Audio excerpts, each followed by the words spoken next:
हरियाणा की हर अपडेट के लिए बेल आइकन दबाएं और सब्सक्राइब करें STV हरियाणा न्यूज। नमस्कार, हरियाणा न्यूज देख रहे हैं आप और मैं हूं आपके साथ सोनिया सतानीदा। रुक कर लेते हैं फटाफट हरियाणा की और हमारे इस बुलेटिन में हम आपको मुखातिब कराएंगे हरियाणा की फटाफट मुख्य खबरों से।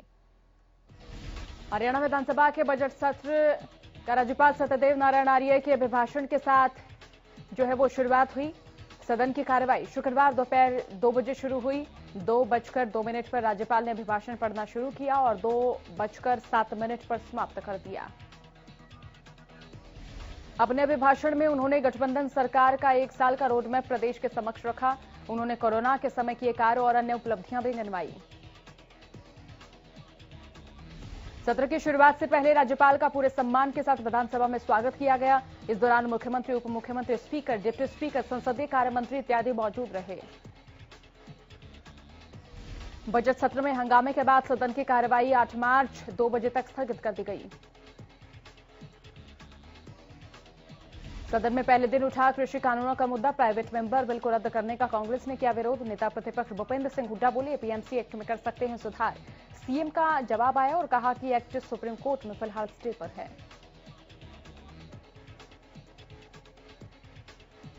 बीएससी की बैठक में सर्वसम्मति से बजट सत्र की अवधि बढ़ाई गई। अब 18 मार्च तक चलेगा बजट सत्र। आवश्यकता पड़ने पर 19 को भी कार्रवाई चलेगी। सीएम मनोहर लाल 12 मार्च को बतौर वित्त मंत्री हरियाणा का बजट पेश करेंगे।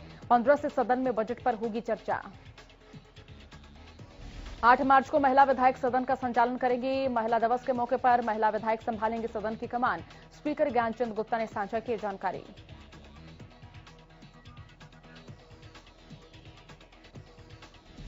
कांग्रेस के अविश्वास प्रस्ताव पर सीएम मनोहर लाल का तंज कसते हुए उन्होंने कहा कि कांग्रेस अविश्वास प्रस्ताव लाना भूल गई। अविश्वास प्रस्ताव के दौरान अपने मेंबर एकजुट रखे कांग्रेस।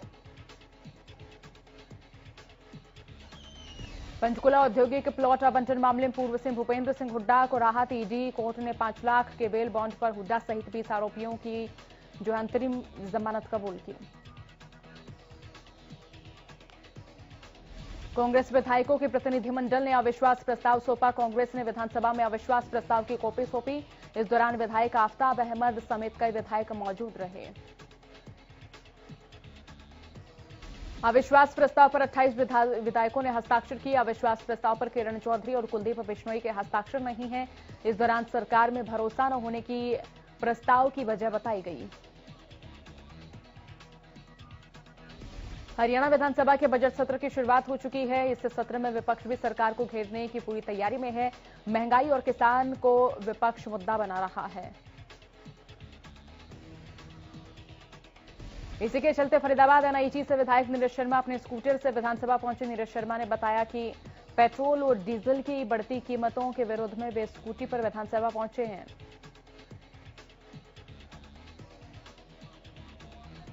हरियाणा विधानसभा में सदन की कार्यवाही शुरू करने से पहले विधानसभा अध्यक्ष ज्ञानचंद गुप्ता ने संविधान निर्माता डॉक्टर भीमराव अंबेडकर की प्रतिमा का अनावरण किया। इस मौके पर सीएम मनोहर लाल ने कहा कि विधानसभा के इतिहास का महत्वपूर्ण कदम लिया गया है। विधानसभा का कार्य होता है संविधान के अनुसार प्रदेश में नियम कानून बनाए रखना और बाबा साहेब की प्रतिमा ये याद दिलाती रहेगी कि संविधान को बनाए रखना है। बहादुरगढ़ में नगर परिषद बोर्ड की बैठक की गई। कोरोना के कारण नगर परिषद की बैठक पूरे 1 साल बाद की गई। इस दौरान नगर परिषद बोर्ड ने यूजर चार्ज बंद करने का प्रस्ताव पास किया। नगर परिषद की ओर से परिषद बोर्ड में यूजर चार्ज रद्द करने का प्रस्ताव सर्वसम्मति से पारित किया गया। इसी के साथ ही विकास शुल्क जमा करने पर भी मकानों के नक्शे पास नहीं करने का पार्षदों ने अधिकारियों पर आरोप लगाया। परिषद बैठक में 76 करोड़ का बजट पारित किया गया। इसी के साथ 59 करोड़ से ज्यादा आमदनी और 50 करोड़ खर्च करने का लक्ष्य निर्धारित किया गया है और वहीं हर वार्ड में विकास कार्य करवाने का प्रस्ताव भी पास किया गया। अनंत कोटि ब्रह्मांड नायक योगीराज श्री बाबा ताराकुटिया में महाशिवरात्रि पर्व को लेकर तैयारियां जोरों शोरों पर चल रही हैं। कुटिया को भव्य रूप से सजाया जा रहा है और सभी प्रतिमाओं पर रंग रोगन किया जा रहा है। कुटिया में चप्पे चप्पे पर बिजली की झालरें लगाई गई हैं। बता दें कि 8 मार्च को 351 ज्योति जागरण, 9 मार्च को सामूहिक विवाह समारोह, 10 को फिल्म अभिनेत्री एवं पूर्व सांसद जया प्रदा की ओर से शिव विवाह नाटिका का मंचन और 11 मार्च को विशाल भंडारे का आयोजन किया जाएगा। वहीं श्री बाबा कुटिया के मुख्य सेवक गोविंद कांडा ने बताया कि 8 मार्च की रात्रि 8 बजे कुटिया स्थित सत्संग स्थल पर 351 ज्योति का विशाल जागरण आयोजित किया जाएगा, जो विवेक आश्रम नौहर राजस्थान के गुरुजी फूंसाराम के शिष्य की देखरेख में आयोजित किया जाएगा। हरियाणा में परिवहन विभाग में लगे सरप्लस ड्राइवरों को लेकर विभाग की ओर से नोटिस जारी किया गया है। इसके तहत 1000 सरप्लस ड्राइवरों को दूसरे विभागों में एडजस्ट किया जाएगा। इसके लिए दूसरे विभागों और बोर्डों और निगमों को नोटिस जारी किया गया है। किसानों का आंदोलन लगातार जारी है। किसान पिछले लंबे वक्त से दिल्ली के बॉर्डर पर डटे हुए हैं। किसानों का कहना है कि जब तक तीनों कृषि कानून पूरी तरह से सरकार वापस नहीं लेती, तब तक ये आंदोलन जारी रहेगा। इस सरकार ने किसान को पगड़ी पर हाथ डालने का काम किया है। इसका जो है खामियाजा सरकार को भुगतना पड़ेगा, यह कहना किसान नेता राकेश टिकैत का। टिकैत ने आगे कहा कि किसान अपनी फसल तो एमएसपी पर ही बेचेगा। राकेश टिकैत ने कहा कि जिस किसान को अपनी फसल का सही मूल्य नहीं मिल रहा, वो अपनी फसल को ट्रैक्टर में भरकर दिल्ली ले आए और यहां संसद में नई मंडी खुली है। किसान नेता गुरनाम सिंह चटूनी ने बहादुरगढ़ बाईपास पर किसानों के साथ बैठक की। इस बैठक के दौरान उन्होंने कई मुद्दों पर चर्चा की। किसान नेता गुरनाम सिंह चटूनी ने मीडिया से बातचीत के दौरान कहा कि आंदोलन को तेज करने के लिए सबकी सहमति जरूरी होती है।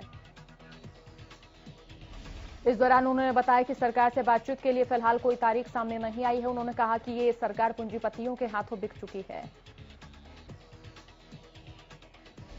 मैम चौबीसी के फरमाना गांव में किसान महापंचायत का आयोजन किया गया, जिसमें किसान नेता गुरनाम सिंह चटूनी ने शिरकत की। गुरनाम सिंह चटूनी ने कहा कि सरकार किसानों से पंगा ना ले, सरकार की जेलें छोटी पड़ जाएंगी।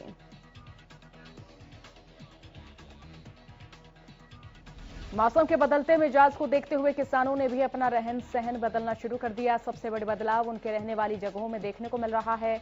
जहां पहले टेंट पैक नजर आ रहे थे, अब उनमें पंखे और कूलर लगाए जा रहे हैं। कृषि कानूनों के विरोध में किसान लगातार बॉर्डर पर डटे हुए हैं और तीनों कानूनों को रद्द करने की मांग कर रहे हैं। इसी बीच सिंघू बॉर्डर पर किसानों के सामने सबसे बड़ी समस्या शौचालय की आ रही है, लेकिन पंजाब के किसानों ने इस समस्या से भी निजात पा लिया है। किसानों ने सिंघू बॉर्डर पर खुद ही मॉडर्न तरीके के शौचालय बना दिए हैं, जिनमें हर तरह की व्यवस्था की गई है। सफाई का विशेष रूप से ध्यान रखा जाता है और उसी के साथ ही पानी की व्यवस्था किसानों की ओर से कर दी गई है। पूरे मामले को लेकर पंजाब से आई महिला किसान का कहना है कि शौचालय की कोई व्यवस्था नहीं थी और जो व्यवस्था थी वो ना के बराबर रही। उन्होंने कहा कि सरकार चाहती है कि आंदोलन खत्म हो जाए, लेकिन हम आंदोलन को खत्म नहीं होने देंगे। सिरसा में किसानों ने अब एक फरमान जारी किया है। अब दूध का उत्पादन करने वाले किसान 6 मार्च से 100 रुपए प्रति किलो के हिसाब से दूध बेचेंगे। सिरसा के गांव बेगू में किसानों ने एक मीटिंग की और मीटिंग में किसानों ने 100 रुपए किलो दूध बेचने का फैसला किया है। किसानों ने 5 मार्च तक किसी भी दूधिया और डेयरी संचालक को दूध नहीं बेचा। किसानों के अनुसार केंद्र सरकार देश में लगातार महंगाई बढ़ा रही है, जिससे खफा होकर उन्होंने भी दूध का रेट बढ़ा दिया है। किसान हालांकि अपने गांव के लोगों को 65 रुपए प्रति किलो दूध ही बेचेंगे।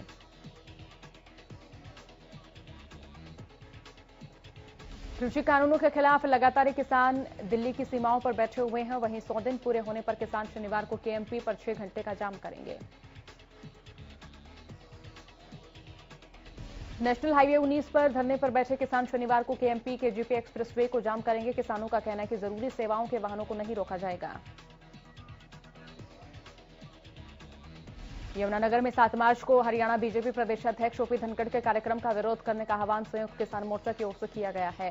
किसान नेताओं का कहना है कि किसी भी बीजेपी जेजेपी नेताओं को कार्यक्रम में नहीं आने दिया जाएगा और न ही उनको कार्यक्रम करने दिया जाएगा।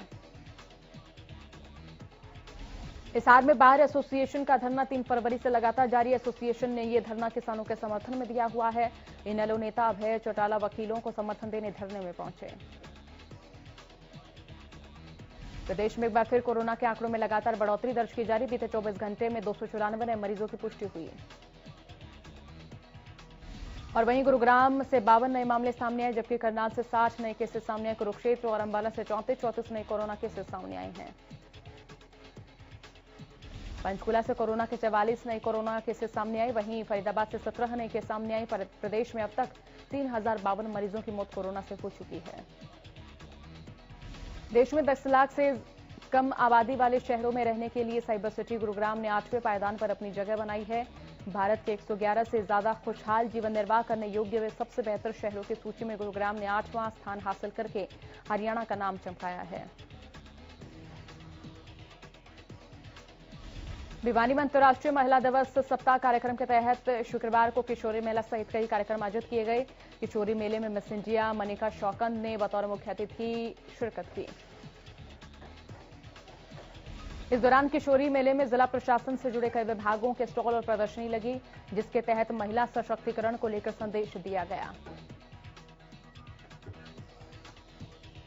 कैथल के जवाहर पार्क में भट्टा और मनरेगा मजदूरों ने शुक्रवार को प्रदर्शन किया। इस दौरान ग्रामीणों ने कहा कि मजदूर साल में जो है वो 8 महीने काम करते हैं और 4 महीने उनका आवागमन रहता है, इसीलिए उनके बच्चों की शिक्षा नहीं हो पाती है। और भट्टा मालिक एसोसिएशन प्रशासनिक अधिकारी से मिले वक्त करके वेतन नहीं बढ़ने देते और उन्हें कम वेतन पर काम करना पड़ रहा है। गोहाना शहर में लगातार बढ़ रहे अपराध के ग्राफ पर रोक लगाने के लिए पुलिस ने शहर में फ्लैग मार्च निकाला। शहर में नाके लगाने के साथ रात के वक्त पुलिस पेट्रोलिंग बढ़ा दी गई है। आपको बता दें कि गोहाना में पिछले दिनों एक ज्वेलर से नकाबपोश बदमाश करीब 20 लाख के गहनों को लूटकर फरार हो गए थे। एक दिन पहले भी कुछ बदमाशों ने एक दुकानदार पर हमला किया था। साथ ही बदमाशों ने 2 छात्रों की गोली मारकर हत्या कर दी थी। इन्हीं आपराधिक घटनाओं को देखते हुए अब पुलिस प्रशासन और सख्त हो गया है। गांव फिरोजपुर कला के लोगों के लिए नया पुल जी का जंजाल बन गया है। इस पुल के कारण फिरोजपुर कला के लोगों को पीने के पानी से लेकर तमाम मूलभूत सुविधाओं के लिए नहर की दूसरी ओर जाना पड़ता है, जिसमें वो नहर के ऊपर बने पुल का इस्तेमाल करते हैं। लेकिन इस पुल की बेहद हालत जो है वो जर्जर हो चुकी है। गांव वालों की परेशानी को देखकर नया पुल बनाया जा रहा है, लेकिन नए पुल की ऊंचाई सिर्फ 4 फुट है, जिसकी वजह से लोग और ज्यादा परेशान नजर आ रहे हैं। बता दें कि नहर पर बना पुराना पुल जो है वो 18 फुट चौड़ा था। ऐसे में ग्रामीणों का कहना है कि नए पुल को सिर्फ 4 फुट चौड़ाई दी गई है, जो कि उनके लिए नाकाफी है। करनाल शहर के नागरिकों के जीवन स्तर को आसान बनाने और उन्हें बेहतर सुविधाएं मुहैया करवाने और स्वच्छता के मामलों में बेहतर कदम उठाने के लिए म्यूनिसिपल परफॉर्मेंस इंडेक्स यानी एमपीआई 2020 में 10 लाख से कम जनसंख्या वाले नगर निगम और नगर पालिकाओं में करनाल नगर निगम देश भर में चौथे स्थान पर आया है। आवासीय एवं शहरी मामले के मंत्री हरदीप सिंह पुरी ने गुरुवार को इसकी आधिकारिक घोषणा की और वीडियो कॉन्फ्रेंसिंग के जरिए निगमायुक्त को शुभकामनाएं दी। इस उपलब्धि के लिए नगर निगम आयुक्त विक्रम ने सभी शहरवासियों को बधाई दी। निगमायुक्त ने बताया कि करनाल नगर निगम ने पिछले 3 वर्षों से ODF++ सर्टिफिकेशन कायम रखा है और स्वच्छ सर्वेक्षण में भी लगातार सम्मानजनक रैंकिंग हासिल कर रहा है, जो अपने आप में एक बड़ी उपलब्धि है। इसके साथ ही उन्होंने नागरिकों से अपील की कि इस उपलब्धि को भविष्य में बनाए रखें। आयुक्त ने कहा कि शहर को साफ सुथरा बनाए रखने, नागरिकों को बेहतर सुविधाएं मुहैया करवाने और उनके जीवन स्तर को आसान बनाने के लिए नगर निगम दिन रात प्रयासरत रहेगा। आए दिन सुर्खियों में आने वाला गुरुग्राम एक बार फिर सुर्खियों में बना हुआ है। आपको बता दें कि गुरुग्राम में हो रहे हैं अवैध निर्माणों के चलते आए दिन कोई न कोई खबर जरूर आप देखते ही होंगे, लेकिन जहां एक और नगर निगम गुरुग्राम के अधिकारी और मेयर कड़ा रुख इख्तियार करते हुए नजर आ रहे हैं, वहीं दूसरी ओर भूमाफिया नियमों को ताक पर रखकर अवैध निर्माण करते नजर आ रहे हैं। ऐसे में कहीं न कहीं नगर निगम के आला अधिकारी से लेकर नीचे तबके के कर्मचारियों की मिलीभगत का अंदेशा लगता है। सिरसा के राजकीय नेशनल कॉलेज में युवाओं को साइबर सुरक्षा का पाठ पढ़ाया जाएगा, जिसके लिए सेमिनार, कार्यशालाएं और प्रतियोगिताएं करवाई जाएंगी। कॉलेज के प्रिंसिपल डॉक्टर संदीप गोयल ने जानकारी देते हुए कहा कि अभी कॉलेज में परीक्षाएं हो रही हैं। परीक्षाएं खत्म होने के बाद कार्यशालाओं का आयोजन करवाया जाएगा। करनाल में इन दिनों बेटी बचाओ का नारा साकार होता नजर आ रहा है। करनाल के बाहरी गांवों में लड़कियों की संख्या बढ़ती नजर आ रही है। करनाल बेहतर लिंगानुपात में साल 2020-21 के लिए जिले के असंध में पड़ने वाले गांव बाहरी को बेस्ट विलेज अवार्ड के लिए चुना गया है। पिछले वर्षों की तरह हरियाणा सरकार के बेटी बचाओ बेटी पढ़ाओ कार्यक्रम के तहत लड़कियों का लिंगानुपात सर्वाधिक होने के लिए गांव की 10वीं परीक्षा में सर्वाधिक अंक लाने वाली 3 बेटियों को उपायुक्त निशांत कुमार यादव ने नकद पुरस्कार देकर सम्मानित किया। Karnal civil surgeon doctor Yogesh Sharma ने बताया कि चालू वित्त वर्ष के बेस्ट विलेज अवार्ड में बाहरी गांव बेहतर लिंगानुपात में 1000 लड़कों के पीछे लड़कियों की संख्या 1305 के साथ पहले स्थान पर रहा। इसी क्रम में घरोंडा का फरीदपुर गांव का लिंगानुपात 1000 लड़कों के पीछे 1259 लड़कियों का रहा है और ये गांव दूसरे स्थान पर है, जबकि तरावड़ी के गांव तखाना 1178 लड़कियों के जन्म के साथ तीसरे स्थान पर रहा। सिरसा में छात्र संगठन भी अपनी ऑनलाइन एग्जाम को लेकर सड़कों पर उतर आए हैं। उसी के चलते अखिल भारतीय विद्यार्थी संगठन अपनी मांगों को लेकर हजारों छात्रों और छात्राओं के साथ सड़कों पर उतरा। अंबाला में अपनी मांगों को लेकर आशा वर्कर गृह मंत्री अनिल विज के आवास के बाहर दिन रात धरने पर बैठ गई हैं। आशा वर्कर लंबे समय से अपनी मांगों को लेकर प्रदर्शन कर रही हैं। जिला प्रधान अंजू वर्मा ने कहा कि सरकार हमें आश्वासन तो दे रही है, लेकिन उस पर अमल करने के नाम पर तो उनका रवैया ढुलमुल सा नजर आ रहा है। इन्होंने सरकार पर आशा वर्करों को फुटबॉल बनाए जाने का आरोप लगाया और कहा कि मंत्री जी कहते हैं कि अधिकारियों से बात कर लो और अधिकारी बात करने तक राजी ही नहीं होते। लगातार बढ़ रही पेट्रोल, डीजल और घरेलू गैस की कीमतों के खिलाफ फतेहाबाद में महिला कांग्रेस ने प्रदर्शन किया। इस दौरान महिलाओं ने गैस सिलेंडर लेकर शहर भर में प्रदर्शन किया। इस दौरान महिलाओं ने गैस सिलेंडर और पेट्रोल डीजल के दाम कम करने की अपील की। इस दौरान सरकार के खिलाफ जमकर नारेबाजी की गई। प्रदर्शन के दौरान महिला कांग्रेस ने सरकार का पुतला दहन किया। करनाल में बीते दिनों हुए दो पक्षों के बीच झड़प के दौरान पुलिस की ओर से दोषियों के खिलाफ कार्रवाई नहीं करने को लेकर ग्रामीण आईजी ऑफिस के बाहर धरने पर बैठे। ग्रामीणों का कहना है कि जब तक उन्हें इंसाफ नहीं मिलता वो यहां से नहीं जाएंगे। ग्रामीणों ने आईजी दफ्तर के बाहर खाना बनाना भी शुरू कर दिया। उनका कहना है कि जब तक आरोपियों की गिरफ्तारी नहीं होगी तब तक वो नहीं जाएंगे। और वहीं पुलिस भी लगातार ग्रामीणों को समझाने में जुटी हुई है। करके दादरी में जिला कंज्यूमर कोर्ट को लघु सचिवालय से बाहर शिफ्ट करने की मांग को लेकर वकीलों ने उपायुक्त कार्यालय के समक्ष लगातार चल रहे धरने को 3 दिन बाद उपायुक्त के आश्वासन पर खत्म किया। कालावली के वार्ड नंबर 3 में लुटेरों ने एक 20 साल के युवक की हत्या कर दी। इस मामले को 1.5 महीना बीत चुका है, लेकिन अभी तक आरोपी पुलिस की गिरफ्त से बाहर हैं। महावीर प्रजापति के घर डकैती करने वाले और अंकुर प्रजापति की हत्या करने वाले हत्यारों का कोई पता नहीं लगा है, जिसके चलते शहरवासियों में पुलिस के प्रति गहरा रोष पनप रहा है। अभी तक अंकुर प्रजापति के हत्यारों को पकड़ने के लिए पुलिस प्रशासन की ओर से जिन एंगलों से जांच की गई है उसके अभी तक कोई परिणाम नहीं मिले हैं। इस मामले को लेकर लोगों में काफी रोष है, जिसके बाद बीते दिनों शहर भर के लोगों ने कैंडल मार्च निकालकर रोष व्यक्त किया। ये कैंडल मार्च शहर के खूबवाला बाजार से कालावली पुलिस स्टेशन तक निकाला गया। लोगों का कहना है कि पुलिस ने 5 फरवरी तक का वक्त दिया था, लेकिन अब तक किसी भी आरोपी की गिरफ्तारी नहीं हुई है। प्रदेश में बेखौफ बदमाशों के हौसले बुलंद है, इसकी बानगी देखने को मिली फतेहाबाद में, जहां बदमाशों ने बुजुर्ग महिला के साथ दिन दहाड़े लूट की वारदात को अंजाम दिया। बट्टू रोड पर बिजली घर के नजदीक हुई इस घटना में चोर महिला के कान के टॉप से छीनकर फरार हो गए। मामले में सीसीटीवी फुटेज के आधार पर पुलिस जांच में जुट गई है। कैथल के हासीबोटाना नहर पर अज्ञात का जला हुआ शव मिलने से सनसनी फैल गई। मौके पर पहुंची पुलिस ने आशंका जाहिर की है कि किसी ने हत्या कर शव को खुर्द-बुर्द करने के लिए शव को पराली में जलाने की कोशिश की है। हालांकि मृतक की पहचान अभी तक नहीं हो पाई है, लेकिन पुलिस ने साक्ष्य जुटाने के लिए एफएसएल की टीम को बुलाया है और उम्मीद है कि जल्द ही हत्या के कारणों का पता चल सकेगा।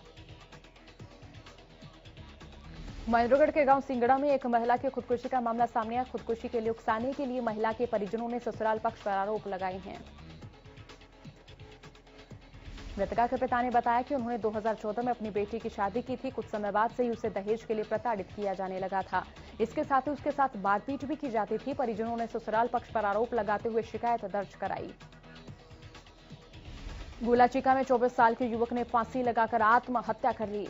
युवक ने शमशान घाट में फांसी लगाई। मौके पर पहुंचे डीएसपी ने सीनो क्राइम टीम को बुलाकर मामले की जांच शुरू की। हालांकि अभी तक आत्महत्या के कारणों का खुलासा नहीं हुआ है।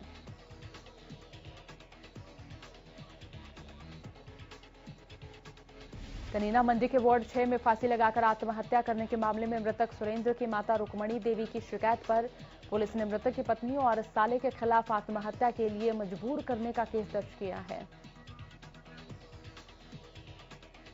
पानीपत में दिन प्रतिदिन हत्या के मामलों में इजाफा हो रहा है। ताजा मामला देर शाम पानीपत के कुटानी रोड का है, जहां पहलवान चौक स्थित गंदे नाले में एक अज्ञात शव के मिलने से इलाके में दहशत का माहौल है।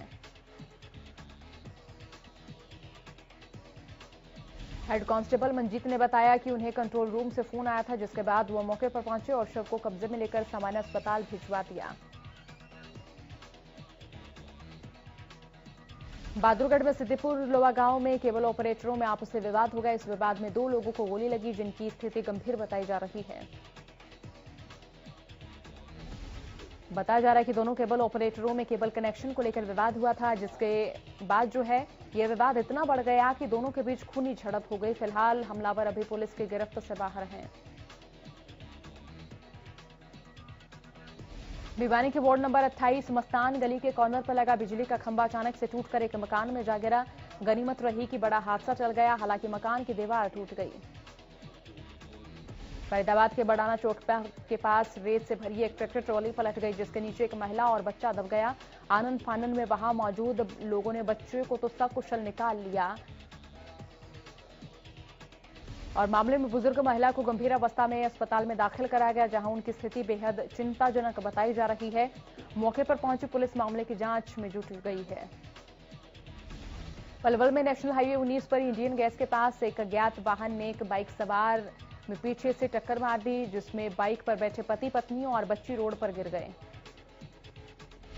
टक्कर इतनी जबरदस्त थी कि बाइक पर बैठे 3 लोगों में से पति पत्नी और मौके पर ही उनकी मौत हो गई और बच्ची घायल हो गई। पुलिस ने शवों को कब्जे में लेकर पोस्टमार्टम कराने के लिए शवों को पलवल के नागरिक अस्पताल में भेजा और घायल बच्ची को एक निजी अस्पताल में भर्ती करा दिया है। पलवल के पुराना जीटी रोड पर इलेक्ट्रॉनिक्स सामान के 4 मंजिला बड़े शोरूम में भयंकर आग लग गई, जिसमें शोरूम की सभी मंजिलों पर रखा सारा सामान जलकर राख हो गया। लाखों की कीमत के सामान के साथ साथ फर्नीचर भी जलकर राख हो गया। 3 घंटे की कड़ी मशक्कत के बाद फायर ब्रिगेड की गाड़ियों ने आग पर काबू पाया। फटाफट खबरों में फिलहाल के लिए इतना ही। बनी रहिए हरियाणा न्यूज के साथ। नमस्कार।